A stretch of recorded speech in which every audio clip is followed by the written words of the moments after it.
Hi hello എല്ലാ കൂട്ടുകാർക്കും നമസ്കാരം. സച്ചിയുടെയും രേവതിയുടെയും പുതിയൊരു വിശേഷത്തിലേക്ക് എല്ലാവർക്കും സ്വാഗതം കേട്ടോ. അങ്ങനെ നമ്മുടെ രേവതിത വീട്ടിലൊക്കെ കയറി വരികയാണ്. അപ്പോൾ ഈ സമയത്താണെങ്കിലോ ചന്ദ്രയും അതുപോലെ തന്നെ രവിയും നമ്മുടെ ശ്രുതിയും സുധിയും ഒക്കെ കൂടി നോക്കി നിന്നിട്ട് രേവതിയോട് ചോദിച്ചു, അല്ല എന്താണ് തമ്പുരാട്ടി ഇപ്പോഴാണോ ഇറങ്ങി വന്നത്?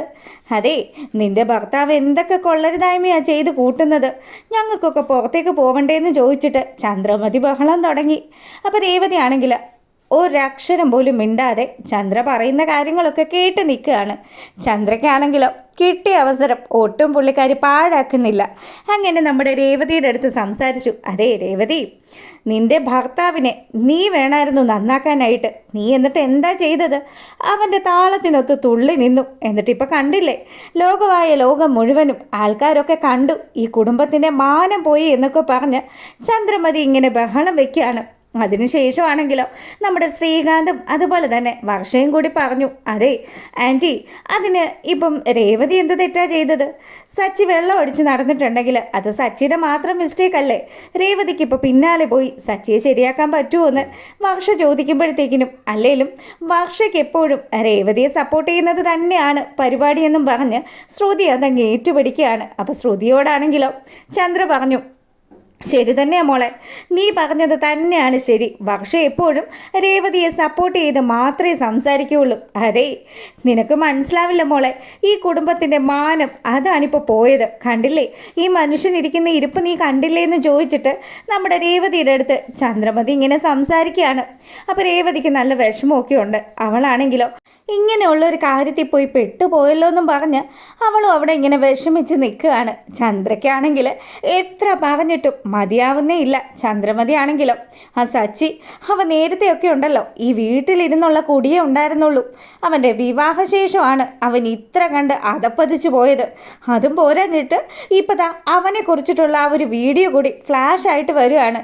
ഇനി എന്ത് ചെയ്യും മനുഷ്യൻ? ആൾക്കാരുടെ മുഖത്ത് എങ്ങനെയൊന്ന് നോക്കുമെന്നും പറഞ്ഞ് നമ്മുടെ ചന്ദ്ര ഇങ്ങനെ സംസാരിച്ചു കൊണ്ടിരിക്കുമ്പോൾ രവിക്ക് സാക്ഷി കേട്ടു. പുള്ളിക്കാരൻ പറയുക, എൻ്റെ ചന്ദ്രയെ നീ ഒന്ന് നിർത്ത്, അല്ലെങ്കിൽ തന്നെ മനുഷ്യൻ്റെ ഉള്ള സമാധാനം നഷ്ടപ്പെട്ടിരിക്കുകയാണ്. ഇനി നീയും കൂടി ഒന്ന് തുടങ്ങുമെന്ന് പറഞ്ഞു.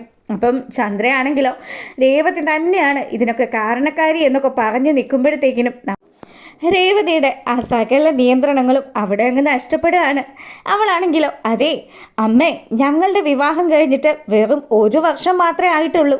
അതിന് മുന്നേ അങ്ങേരെ വളർത്തിയത് അമ്മ തന്നെ അല്ലേ എന്ന് ചോദിക്കുക. ആഹാ എടി അഹങ്കാരി, നീ പറഞ്ഞ് ഇപ്പം എന്നെ എന്തൊക്കെയാണ് പറയുന്നത്? അപ്പം ഞാൻ വളർത്തിയതിൻ്റെ കുഴപ്പമാണെന്നാണോ നീ പറഞ്ഞു വരുന്നത്? അല്ലാതെ നിൻ്റെ പ്രശ്നം കൊണ്ടൊന്നും അല്ല അല്ലേ? അല്ല, എൻ്റെ പ്രശ്നം കൊണ്ടല്ല. അദ്ദേഹം ഇങ്ങനെയൊക്കെ ആയി തീരുന്നുണ്ടെങ്കിൽ അതിൽ അമ്മയ്ക്ക് നല്ല പങ്കുണ്ടെന്നും പറഞ്ഞ് രേവതി ഇങ്ങനെ സംസാരിച്ചതും ചന്ദ്രമതിക്ക് ശരിക്കും അങ്ങ് ദേഷ്യം വന്നു. അവസാനം എല്ലാം കൂടി എൻ്റെ തലയിലേക്ക് വെച്ചോ. ദേ അങ്ങോട്ട് നോക്ക്, എൻ്റെ 2 മക്കളെ, ഞാൻ വളർത്തിയ എൻ്റെ 2 മക്കൾ, അവർ രണ്ടുപേരും എത്ര മര്യാദക്കാരാണെന്ന്. ആ മര്യാദയുടെ കാര്യമൊന്നും അമ്മ പറയണ്ടെന്നും പറഞ്ഞ് രേവതി ദേഷ്യത്തോടു കൂടി പറയുമ്പോൾ, കണ്ടില്ലേ രവിയേട്ടാ, ഇവൾ എന്തൊക്കെ വർത്തമാനമാണ് എന്നെ പറയുന്നത്. നിങ്ങളിരിക്കെയാണ് ഇവൾ ഇതൊക്കെ പറയുന്നത്. അവളുടെ ഭർത്താവ് നാട്ടിലൊക്കെ നടന്ന് വെള്ളം അടിച്ച് പ്രശ്നം ഉണ്ടാക്കിയിട്ട് അത് മുഴുവനും ലോകത്തുള്ള ആൾക്കാർ മുഴുവനും കാണുകയും ചെയ്തു. അവസാനം വളർത്തുദോഷമെന്നും പറഞ്ഞ് ഇവൾ എന്നെ പറഞ്ഞത് കേട്ടില്ലേന്നും പറഞ്ഞ് ചന്ദ്രമതി നമ്മുടെ രവിയുടെ അടുത്ത് പോയി പരാതി പറയുമ്പം രവിക്ക് ദേഷ്യം വന്നു. രവി പറഞ്ഞു, ചന്ദ്രേ നീ നിർത്ത്, രേവതി എന്ത് തെറ്റ് ചെയ്തെന്നാ നീ പറയുന്നത്? അല്ലേലും നിങ്ങൾക്ക് ഉള്ളതാണല്ലോ ഇത്. എന്തൊക്കെ കുറ്റം ചെയ്താലും അവളുടെ മുഖത്തൊരു സങ്കടം വന്നു കഴിഞ്ഞാൽ അത് നിങ്ങൾക്ക് താങ്ങാൻ പറ്റില്ലല്ലോ. അവൾ നിങ്ങളുടെ പ്രിയപ്പെട്ട മരുമകളല്ലേ എന്നൊക്കെ പറഞ്ഞ് ചന്ദ്ര ഇങ്ങനെ സംസാരിച്ചു കൊണ്ടേ ഇരിക്കുകയാണ്. അപ്പം അങ്ങോട്ടേക്കാണെങ്കിൽ സച്ചി വന്ന പാടെ തന്നെ, അച്ഛ ഇന്നൊരു സംഭവം ഉണ്ടായെന്നും പറഞ്ഞ് ആ നടന്ന കാര്യങ്ങൾ മുഴുവനും നമ്മുടെ രവിയുടെ അടുത്ത് പറയാൻ തുടങ്ങുകയാണ്. അപ്പം രവി ആണെങ്കിലോ, ഒരക്ഷരം പോലും നീ എന്നോട് മിണ്ടിപ്പോവരുത്. ഈ കുടുംബത്തെ ഇത്രയധികം അപമാനിച്ചിട്ട് നീ ഇപ്പം നിന്ന് വർത്താനം പറയുകയല്ലേ? നിനക്ക് സമാധാനമായോ സച്ചി എന്നൊക്കെ ചോദിക്കുകയാണ്. അപ്പോൾ സച്ചി പറയുന്നുണ്ട്, അച്ഛ ഞാൻ അങ്ങനെ ഒരു തെറ്റും ചെയ്തിട്ടില്ല. മതിയടാ നിർത്ത് നിൻ്റെ അഭിനയം. അവൻ ബാറിൽ പോയി വെള്ളമടിച്ച് എന്നിട്ട് ആ വെള്ളം അടിച്ചിട്ട് അവൻ ആ വണ്ടി ഓടിച്ചു. നിന്റെ കൂടെ യാത്ര ചെയ്ത ആൾക്കാർക്ക് എന്തെങ്കിലും ഒരു പ്രശ്നം സംഭവിച്ചിരുന്നെങ്കിൽ എന്ത് ചെയ്യുമായിരുന്നു എന്നും പറഞ്ഞ് ചന്ദ്രമതി ഇങ്ങനെ അവനോട് ചോദിക്കുകയാണ്. അതിന് ഞാൻ വെള്ളം അടിച്ചിട്ടില്ല, ഞാൻ പറയുന്ന കാര്യങ്ങൾ നിങ്ങളൊന്ന് മനസ്സിലാക്ക് രേവതി, നീ ഒന്ന് മനസ്സിലാക്കെന്ന് പറഞ്ഞ് രേവതിയുടെ അടുത്തും അതുപോലെ തന്നെ രവിയുടെ അടുത്തും ഒക്കെ പോയി സച്ചി ഇങ്ങനെ പറയുകയാണ്. പക്ഷേ ആരും തന്നെ നമ്മുടെ സച്ചി പറയുന്ന കാര്യങ്ങളൊന്നും കേൾക്കുന്നുമില്ല, അവൻ്റെ വാക്കുകൾ വിശ്വസിക്കുന്നുമില്ല. അങ്ങനെ സച്ചി വലിയ സങ്കടത്തിൽ നിൽക്കുമ്പോഴാണ് നമ്മുടെ വർഷയുടെ ഫോണിലേക്ക് അവളുടെ അമ്മ വിളിക്കുന്നത്. ഓ ദേ വിളിക്കുന്നുണ്ട്, ഇനി അറിഞ്ഞിട്ടാണോ വിളിക്കുന്നതെന്ന് അറിയത്തില്ലല്ലോ എന്നും പറഞ്ഞ് വർഷ ഇങ്ങനെ ആ കോൾ എടുക്കാനായിട്ട് മടിച്ചു നിൽക്കുന്ന സമയത്ത് അവർ നമ്മുടെ ചന്ദ്രമതിയുടെ ഫോണിലേക്ക് വിളിച്ചു. അപ്പോൾ ചന്ദ്രയാണെങ്കിലോ, ഭഗവാനെ എല്ലാ കാര്യങ്ങളും അറിഞ്ഞിട്ടുള്ള വിളിയാണ്, ഞാൻ ഇനി എന്ത് ചെയ്യും, എൻ്റെ ബന്ധുക്കാരുടെ മുന്നിൽ ഞാൻ തല താഴ്ത്തുമല്ലോ, അതും ഇതുപോലെയുള്ള ഒരുത്തനെ പ്രസവിച്ചതിൻ്റെ പേരിൽ, മനുഷ്യനെ നാണം കെടുത്താനുണ്ടായത് എന്നൊക്കെ പറഞ്ഞ് ചന്ദ്ര ഇങ്ങനെ സംസാരിച്ചു കൊണ്ട് നിൽക്കുമ്പോഴത്തേക്കിനും ആൻറ്റി അമ്മ നിർത്താതെ വിളിക്കുകയാണ്, ആൻറ്റി ഫോൺ എടുക്കുമെന്ന് പറഞ്ഞു. അങ്ങനെ ചന്ദ്രമതി നമ്മുടെ വർഷയുടെ അമ്മ വിളിച്ചപ്പോൾ ആ ഒരു കോൾ അറ്റൻഡ് ചെയ്യുകയാണ്. അതിനുശേഷം ആ എന്താ വിളിച്ചതെന്ന് ചോദിക്കുമ്പം, അതെ ഞങ്ങൾക്കൊക്കെ പുറത്തിറങ്ങി നടക്കണം, ഈ നിങ്ങളുടെ മോനെ കൊണ്ട് എന്തൊരു ശല്യമാണ്, എൻ്റെ മോള് ഇതുപോലെയുള്ളൊരു വീട്ടിൽ എങ്ങനെയാണ് താമസിക്കുന്നതെന്നൊക്കെ ചോദിച്ച് വർഷയുടെ അമ്മയാണെങ്കിൽ ഭയങ്കര ഡയലോഗ്. വർഷയാണെങ്കിലും, മമ്മി നിങ്ങളൊന്ന് ഫോൺ വെക്കുന്നുണ്ടോ, അല്ലെങ്കിൽ തന്നെ ഇവിടെയുള്ള ആൾക്കാർക്ക് സമാധാനം നഷ്ടപ്പെട്ടിരിക്കുകയാണ്, അതിനിടയ്ക്ക് ഇങ്ങനെ വിളിച്ച് സംസാരിക്കല്ലേ എന്നൊക്കെ പറയുമ്പോൾ വർഷയുടെ അമ്മയാണെങ്കിലോ, മോളെ നീ ഒരു കാര്യം ചെയ്യ്, ശ്രീകാന്തിനെയും കൂട്ടിയിട്ട് ഇങ്ങോട്ട് പോര്, നമുക്കിവിടെ താമസിക്കാമെന്നൊക്കെ പറയുമ്പോൾ വർഷ ദേഷ്യപ്പെട്ട് ഫോൺ വെക്കുകയാണ്.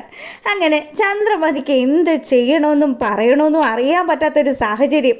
ചന്ദ്രമതി ആണെങ്കിലോ എന്തെങ്കിലും കാണിക്ക്, ഈ സമയമാണെങ്കിൽ നമ്മുടെ സച്ചി എങ്ങനെയെങ്കിലും ചവിട്ടി താത്താൻ കിട്ടുന്ന ഒരവസരവും നമ്മുടെ ശ്രുതിയും അതുപോലെ തന്നെ ശ്രുതിയും കൂടെ നഷ്ടപ്പെടുത്തുന്നില്ല. രണ്ടുപേരും കൂടെ പറഞ്ഞു, അതെ ഇതിനു മുന്നേ എൻ്റെ ശ്രുതി എന്തോ ഒരു കളവ് ചെയ്തു എന്നും പറഞ്ഞ് ഇവിടെ എന്തൊക്കെ പ്രശ്നങ്ങളാണ് ഉണ്ടാക്കിയത്, എന്നിട്ടിപ്പം സച്ചി ഇങ്ങനെയൊക്കെ ചെയ്തിട്ട് ഒരു പ്രശ്നവും ഇല്ലെന്ന് ചോദിക്കുകയാണ് ശ്രുതി.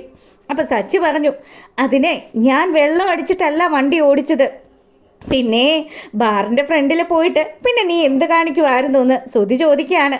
അപ്പോൾ സച്ചി പറഞ്ഞു, എടാ ഞാൻ സത്യമാണ് പറയുന്നത്, ഞാൻ ഒരു തുള്ളി പോലും കഴിച്ചിട്ടില്ല, ഞാൻ ഇതുവരെ ഡ്രൈവ് ചെയ്യുന്ന സമയത്ത് ഡ്രിങ്ക് ചെയ്തിട്ടില്ല എന്നൊക്കെ പറഞ്ഞിട്ടും നമ്മുടെ ആ വീട്ടിലുള്ള ആരും തന്നെ സച്ചിയുടെ വാക്കുകൾ വിശ്വസിക്കുന്നില്ല. അങ്ങനെ സച്ചിയാണെങ്കിൽ ഇനി എന്ത് ചെയ്യും, ഇവരോടൊക്കെ എന്ത് പറഞ്ഞാലേ ഇവർ വിശ്വസിക്കുന്നത്. അങ്ങനെ സച്ചി ശ്രീകാന്തിൻ്റെ അടുത്ത് ചെന്നു.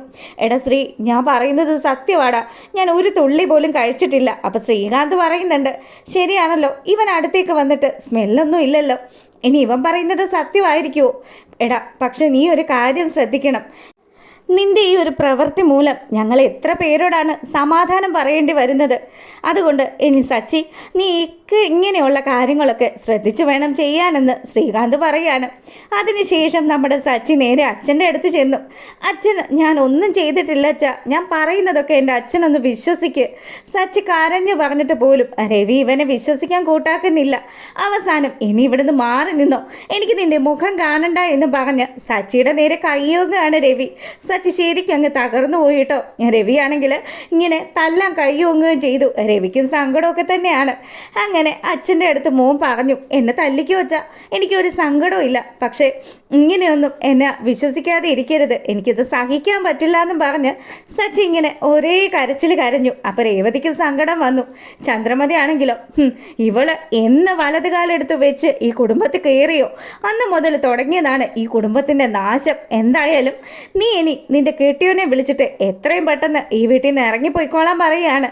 രേവതി ആണെങ്കിലോ ചന്ദ്രമതിയോട് ഒന്നും മിണ്ടാതെ അവൾ നേരെ കിച്ചണിലേക്ക് പോയി. അപ്പം അവൾ അവിടെ വിഷമിച്ച് നിൽക്കുമ്പം സച്ചി അങ്ങോട്ട് വന്നു കേട്ടോ. സച്ചി വന്നിട്ട് പറയുന്നുണ്ട്, രേവതി ഞാൻ പറയുന്നത് നീ എങ്കിലും ഒന്ന് വിശ്വസിക്ക്, എനിക്ക് നിന്നോടെങ്കിലും ഒന്ന് സത്യം പറയണം.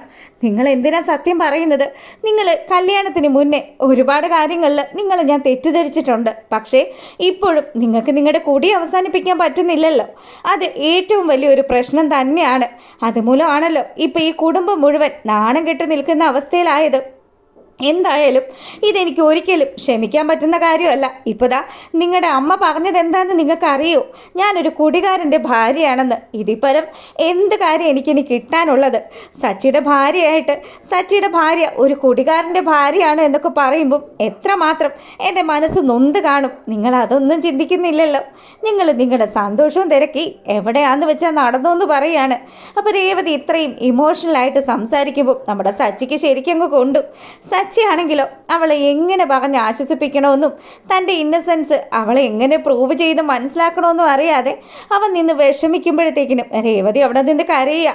ഇപ്പം കണ്ടില്ലേ, നിങ്ങളെ ഏറ്റവും അധികം സ്നേഹിച്ച നിങ്ങളുടെ അച്ഛൻ പോലും നിങ്ങളെ തള്ളി പറഞ്ഞിരിക്കുന്നു. ഇനി നിങ്ങൾ എന്തിനാ ഇവിടെ ഇങ്ങനെ നിൽക്കുന്നത്? എങ്ങോട്ടാന്ന് വെച്ചാൽ പോയിക്കോ.